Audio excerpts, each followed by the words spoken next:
से पहला rail diesel engine गिनी के लिए रवाना। पीएम मोदी ने सुबह से दिखाई वर्चुअल हरी झंडी। 2028 तक 150 इंजन निर्यात करेगा मरहौरा। वैश्विक बाजार में बिहार ने बनाई अपनी पहचान। नमस्कार, मैं मनिंदर कुमार और आप देख रहे हैं भारत समाचार। आज भारत के लिए एक ऐतिहासिक दिन है। बिहार के मरहौरा से उड़ी मेक इन इंडिया की उड़ान अब सीधे साउथ अफ्रीका तक पहुंच गई है। जिस फैक्ट्री को हमने घरेलू जरूरतों के लिए देखा था, वो अब दुनिया का नया एक्सपोर्ट हब बन चुकी है। मरहौरा में बनी आत्मनिर्भर भारत की ताकत अब वैश्विक बाजार में अपनी धाक जमा रही है। क्या है ये पूरी खबर और कैसे बदलेगा ये भारत का भविष्य, आइए देखते हैं। जी हां, आपने बिल्कुल सही सुना। बिहार के मरहौरा में स्थापित वेबटेक इंडियन रेलवे की संयुक्त रेल इंजन फैक्ट्री ने अब दुनिया के मानचित्र पर अपनी पहचान बना ली है। मरहौरा से अफ्रीका तक मेक इन इंडिया की उड़ान आज एक ऐतिहासिक क्षण में अफ्रीकी देश गिनी गणराज्य को पहला डीजल रेल इंजन रवाना किया गया। प्रधानमंत्री नरेंद्र मोदी ने सिवान से वर्चुअल माध्यम से हरी झंडी दिखाई और इस महत्वपूर्ण पल की साक्षी बनी हमारी महिला लोको पायलट श्वेता कुमारी और उनके साथी दिलीप कुमार, जिन्होंने इंजन कोमा को रवाना किया।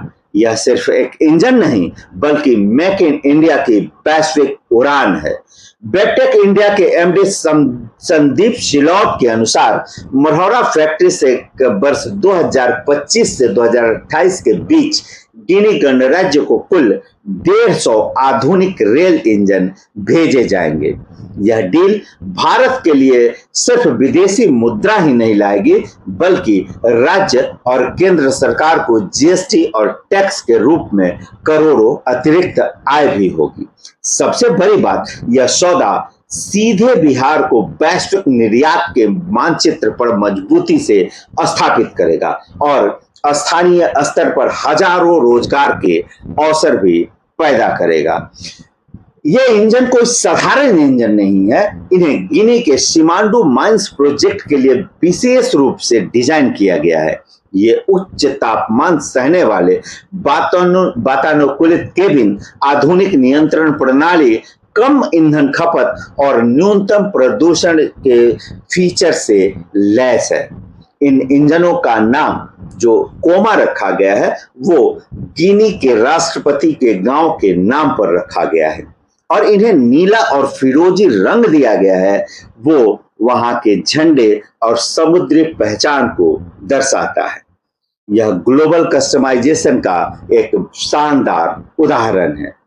इस महत्वपूर्ण अवसर पर मरहौरा के SDM Nidhi Raj, DSP Naresh Paswan, railway board के सदस्य बीपी सिंह, वेबटेक इंडिया के एमडी संदीप सिलौट, अमेरिकी दूतावास के काउंसलर, गिनी गणराज्य के मंत्री व सलाहकार, पूर्वोत्तर और उत्तर रेलवे के वरिष्ठ अधिकारी मौजूद थे। यह वाकई एक गर्व का क्षण है जब भारत और विशेष रूप से बिहार वैश्विक मंच पर अपनी विनिर्माण क्षमता का प्रदर्शन कर रहा है। क्या आपको नहीं लगता कि यह आत्मनिर्भर भारत की दिशा में एक बड़ा कदम है?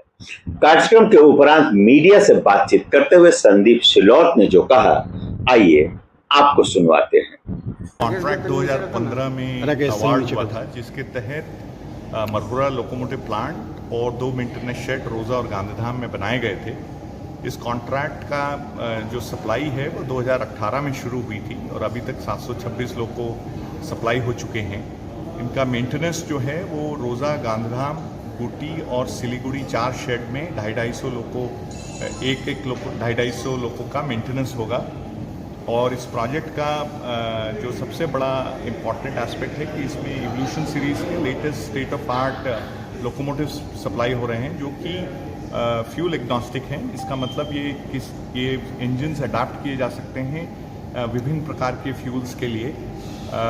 जो ये एक्सपोर्ट प्रोजेक्ट है, ये करीबन 150 लोकोमोटिव अगले 3 साल में गिनी को सप्लाई होंगे और इन लोकोमोटिव्स और इंडिया लोकोमोटिव्स में कुछ खास जो फ़र्क है वो गेज है। India locomotives broad gauge locomotives हैं जबकि सिमांडू लोकोमोटिव्स हैं वो स्टैंडर्ड गेज है। उनकी कपलर हाइट जो एक्सपोर्ट लोकोमोटिव की है वो 876 mm है, जबकि इंडिया लोको की जो हाइट है वो 1090 mm है। और बाकी विभिन्न चीज़ें जहाँ तक कि डिजिटल कैब सिग्नलिंग और बाकी यूरिनल्स और जो बाकी फीचर्स हैं वो सारे इन एक्सपोर्ट लोकोमोटिव्स में इंटीग्रेट किए गए हैं। आज मोदी प्रधानमंत्री जी ने पहले इंजन का लोकार्पण किया है, तो कब तक सारे इंजन गिनी को अगले 3 साल में ये लोकोमोटिव सप्लाई होंगे और इसका पहला जो बैच है 2 लोकोमोटिव का वो 27 जून 2025 को भेजा जाएगा मुंद्रा पोर्ट। गिनी के अलावा और किन देशों में सर एक्सपोर्ट हुआ है या अभी तक भारत से सिर्फ गिनी में ये पहला एक्सपोर्ट प्रोजेक्ट है जो कि सप्लाई हो रहा है। धन्यवाद।